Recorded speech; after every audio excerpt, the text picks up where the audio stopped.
we are doing those 6 problems on the back, do number 4 last. So I want you to do number 1 first. Do this one first.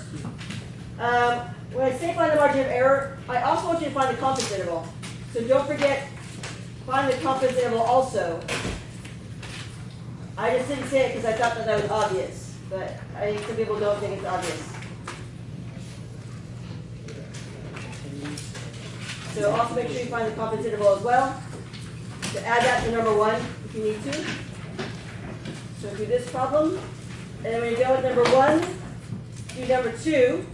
There's number 2. So at home you're going to want to probably copy these down. Going to have them. And then after number 2, number 3, here's number 3. So again, for each one of these, you should think about whether it's a mean or a proportion, confidence interval, or hypothesis test.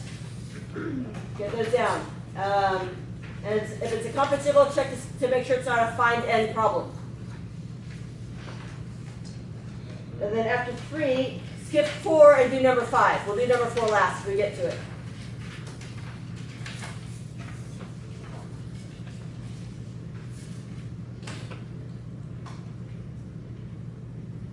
There's number 6.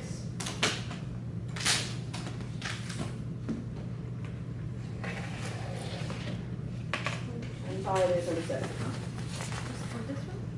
So at home, we should be rewinding the tape and pausing so you can do each of these problems.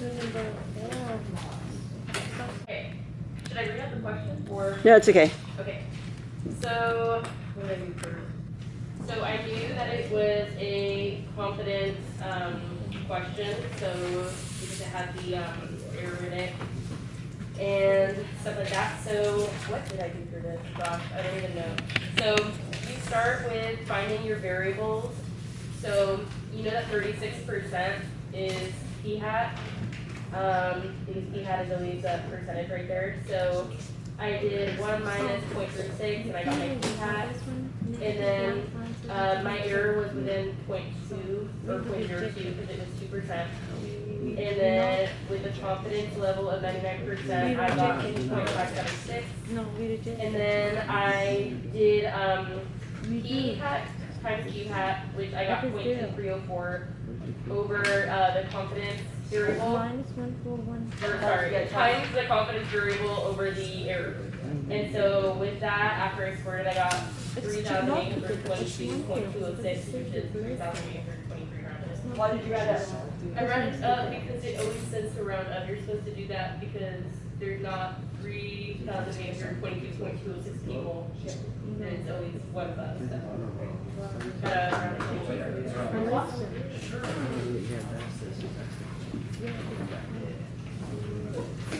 So here's number 3.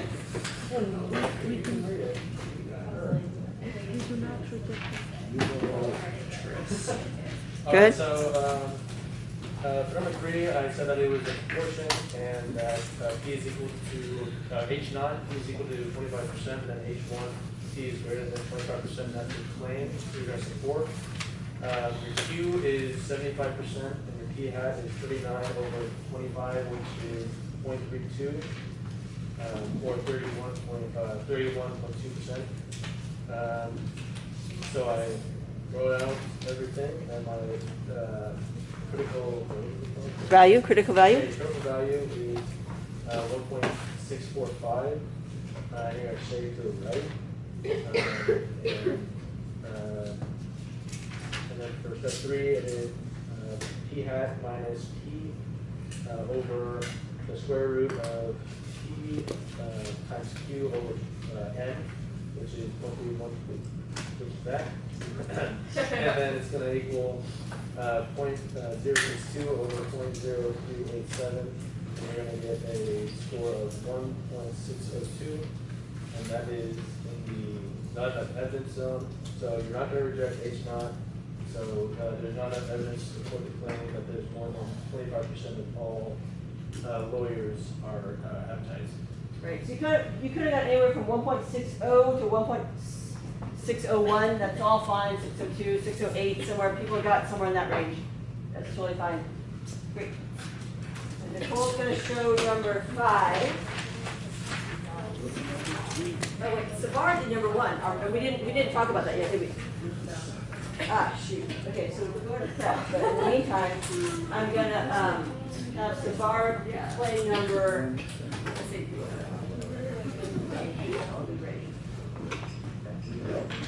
So Savar, go ahead and talk about number 1. Go ahead. I'll just talk. So you can find your critical value because 90% confidence rate, and it's going to be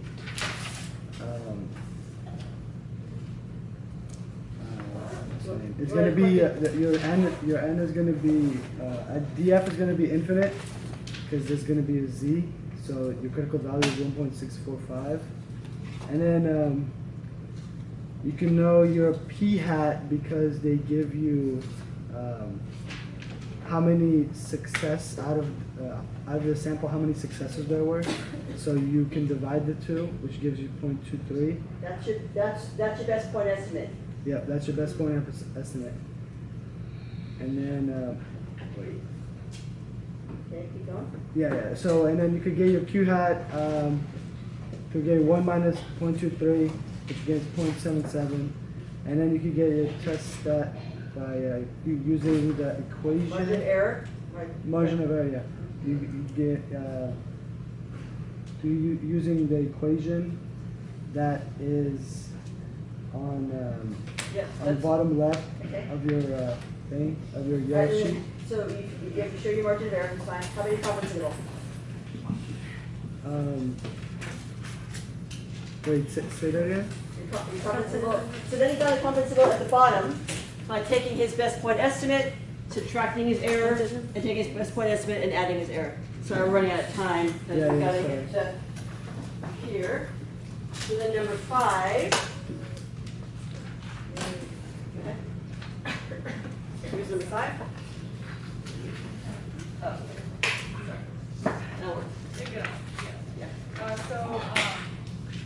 I found the X bar sample mean 75,150, standard deviation, and then the sample size, and then the H naught was the mean is equal to 79,500.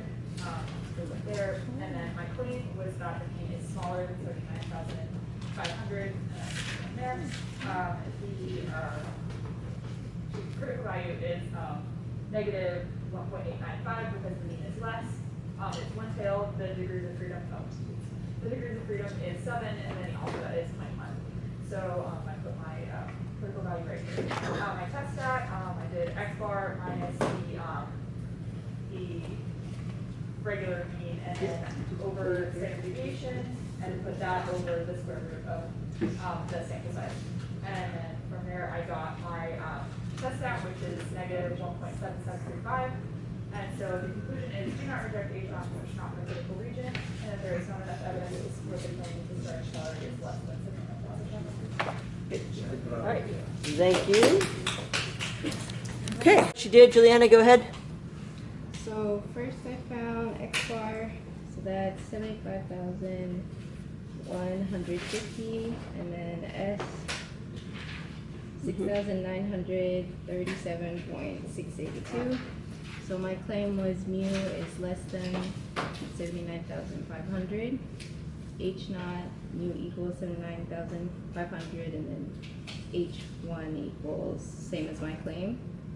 And then because that's my claim, we're going to use support. CV, I use degrees of freedom 8 minus 1s equals 7, and then alpha equals 0.10, and then I got negative 1.415. Then I drew my graph for that. And then 3, to find my test stat, I used the formula from the yellow sheet, got negative 1.773, and then I put that in my table. And then that's in the negative zone or the reject zone, so reject H naught. There is enough evidence to support the claim the starting salary is less than 79,500. Great. Thank you. So number 6. Let's see. So first we're going to subtract all of these, right? So we're going to go ahead and find if I subtract all of them. and then put them into a list, and find the mean and standard deviation of these differences. So now we care about these guys here, because it's a two-sample dependent, how they're all matched up like this. So we're going to end up with a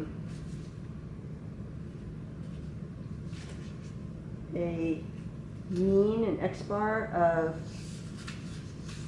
1.7 and an s of 1.494. And then we're going to take a look and say, let's see what the claim is. The claim is, does the pill do anything? In other words, does it change at all? So our first step, number one, H naught, is that if I look at my little yellow table for these ones, I'll say, oh, it looks like it's mu d equals 0. That's not my claim. My claim is not equal, change anything, right? So my H1 is that mu d is not equal to 0. That's my claim. And then step 2, find my critical value. So look that up in the table. It's going to be two-tailed. So we'll look it up and we'll get, let's see, degrees of freedom is, there are 10 of these, so it's, degrees of freedom is 10 minus 1, so that's 9. And we'll end up with alpha's 0.05, negative 2.262, and positive 2.262.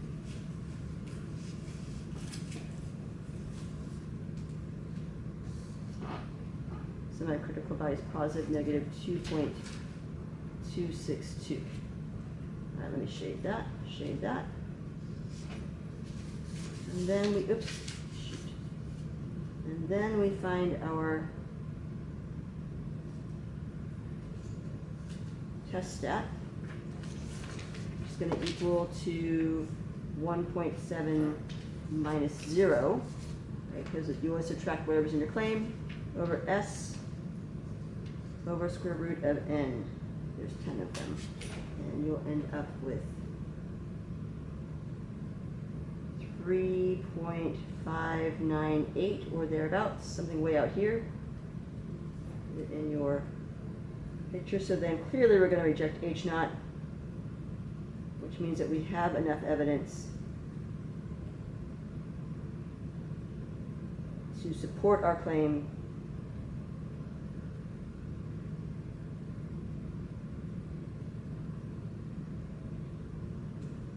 that the pill does something.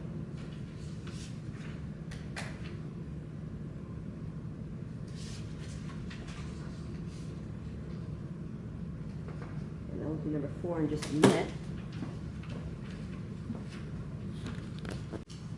Okay, so then number 4 is the last one. Number 4, let's see, this is a mean, right? And it is a confidence interval. Is it was find ends? No, construct confidence interval. So I'm going to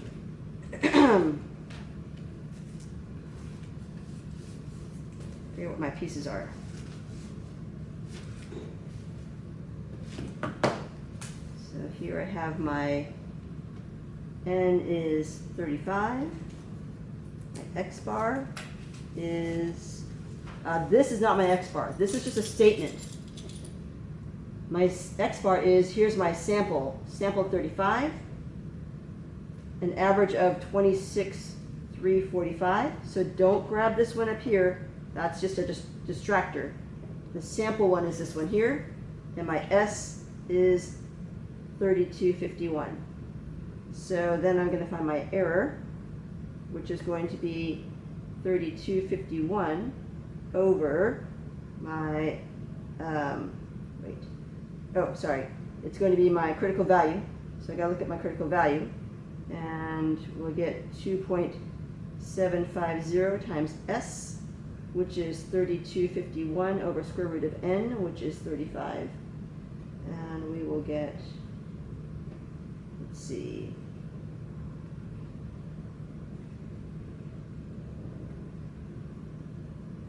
1511.8. 0.2, I think it is.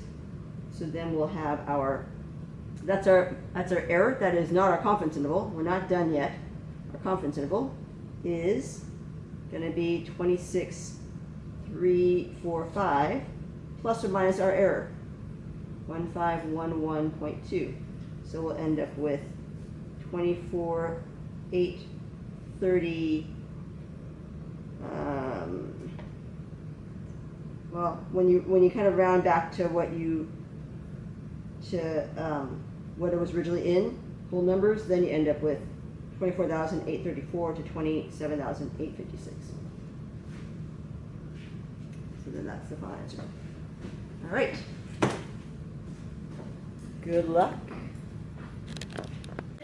So first I found the best point of estimate, so do that you find p hat, which is x over n, which is both given, so that's 323 divided by 1,404, which gets you 0.230, and then using that, we do the next step to find the margin of error, using the equation, the critical value times the square root of p hat times q hat all over n.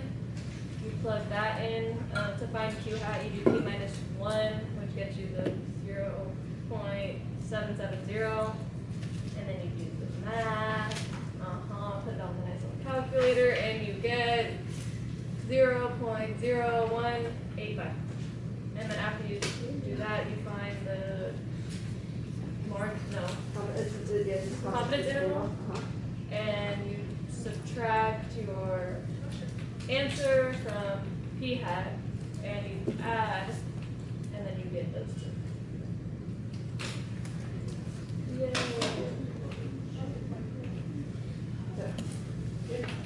Great. Oh, I think you. Oh, you did them quickly. So Yeah. hold on. You didn't add a 0. You left at 0. So you end up being 0.2.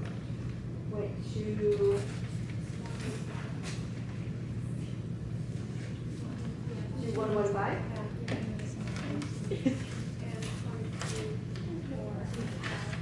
Yeah, 245. Okay, good deal. Right. Perfect. Next one, Rita, what you did for this one? Okay, so I used the minimum sample size equation, and then we already gave us this p hat, so then I subtracted that from 1 and got p hat, which is 0.64, and then I multiplied both of those numbers, and then I multiplied that by the critical value, which is 2.576, and then divided by 0.02, which they also gave us, and then square that, and I got 3,822.2, so then you can round up and get 3,800. Right, what was the number you got exactly? 3822. Anybody have that one? 22 what? 21 something? Okay. So yeah, so then you have to round up. Great. All right, so I want you working on number 3 now, and 4, 3 and 5. 3, then 5, then 6.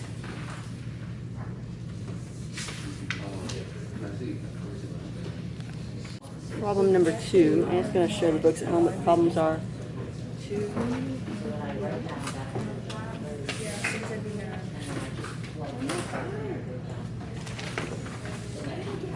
Problem number 3. And then next we're going to go to problem number 5. And then for the, it's just going to be a number 2 for number 5. There's 5, and then after that one's number 6. Okay.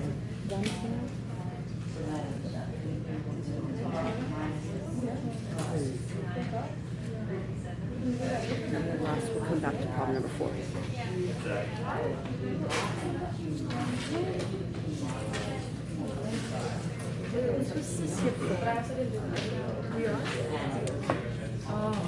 So then work on those, and we're going to go through the answers in next. Number 5, here's the thing. Just because you have one sample does not mean that your claim is mu d equals 0. That's only when you subtract. Number 5 is a regular ordinary one. What's the claim? The claim is that, what, starting salaries are what? less than 79,500. That's your claim. That your mean is less than 79,500. Is everybody on board with that part? So mu d is only for that special case when you're subtracting stuff. This one's a regular ordinary mean. The claim is just what it says. The starting salary, the mean is less than 79,500. Quiet. This is a top hypothesis test, so you figure out your meaning, and your H-naught. So H-naught is the proportion to 0.25, and then H1 is the proportion greater than 0.25, and then if you find your critical value, you use the table proportion, 1.45, and then you find your p-value, like the test statistics for, but you can't see the equation that way it is. To do that, you have to find your p-hat, which is like 39 over 125, which is base 2 in the problem. And then the other part of the equation is p and q, which is also like already given 1.25, because it says 25% of all lawyers, and then q is 1 minus that, which is 0.75. And then once you input all that into your equation, you get a test statistic of 1.601, which is less than, it's not in the shaded region. So that means you do not reject H-naught, and then there is not enough evidence. Oh, hold on. Let's move on to that. So yeah, that means you do not reject H-naught, it's not in the shaded area, and then, because, yeah, there's not enough evidence to support the claim that H1 was our claim, so you can't support that other 25% of all lawyers. I think I got it wrong. Okay, we'll talk about it. So, number 5, Tyler, you did number 5? Yeah. Go ahead, that's what you did. So first I tried to figure out what kind of problem it was, and it's a mean hypothesis test. So then I went through the 5 steps, and I found H0 and H1, and H1 is the claim. H0 is mu equals 79,500. H1 is mu is less than 79,500. Right, because you got that from, the claim is that their starting salary is less than 75,500. Okay, great. I forgot to write it, but H1's the claim. That's it. And then after that, I went to my T-chart, and I found my CV, and it's negative 1.415, and I graphed it on the graph.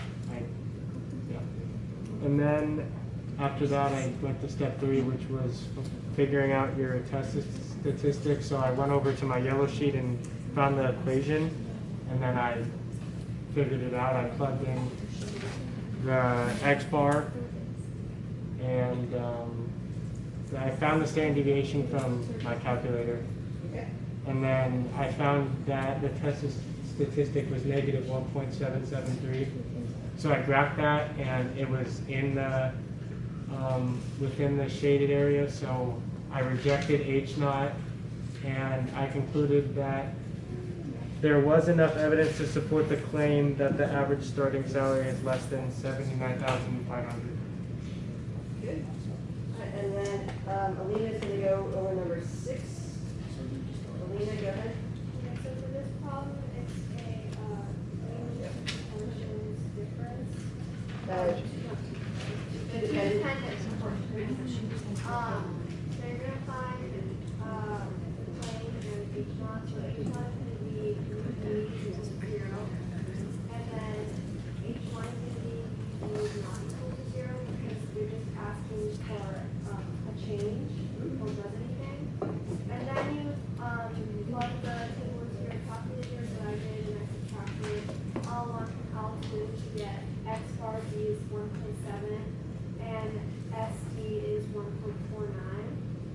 And then I just used the equation, so 1.7 X bar D divided by the standard deviation divided divided by root n, which is root 10. And then I got 3.61. And, oh yeah, before that I also did the critical value, which was,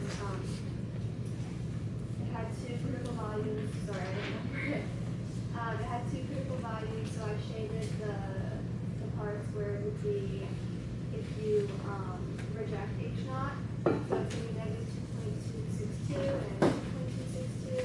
So since our answer was 3.61, it's going to go on the right side, so that means that we can reject H naught because the tool does do something. So number 5 is just that there is enough evidence to support that the play, that the tool does do something. Alright. So you get a chance to try number 4. I'll go ahead and go through that now, so you folks have it all somewhere. Tommy, can you come over and give me your sheet so we can, or talk me through it maybe? I don't know, one or the other. Yeah, I can just write it down. You write that fast, can you write as fast as I can? So here, it says confidence interval. Well, explain what you did. Well, because it's a confidence interval, the first thing I did was find the CV. And the degrees of frequency, there's 35, so the degrees of frequency would be 34. So I got a CV of 2.750. So then what I did, we do the equation to find E. So 2.750 times the standard deviation over the square root of the population, which is 3251 over the square root of 35. And when we do all that, we get 1,511.82. So then you subtract that from the average they give you and add it to the average they give you. And you get the two values I have there. Not up there yet. We end up with 24,833. Yeah. So 24, 27, sorry. 8, 5, 6. All right. Good. All right. So I would say take a picture of these if you don't have them, or they'll be on the board. Look them up, check them. You can check them on the PDF, the board PDF.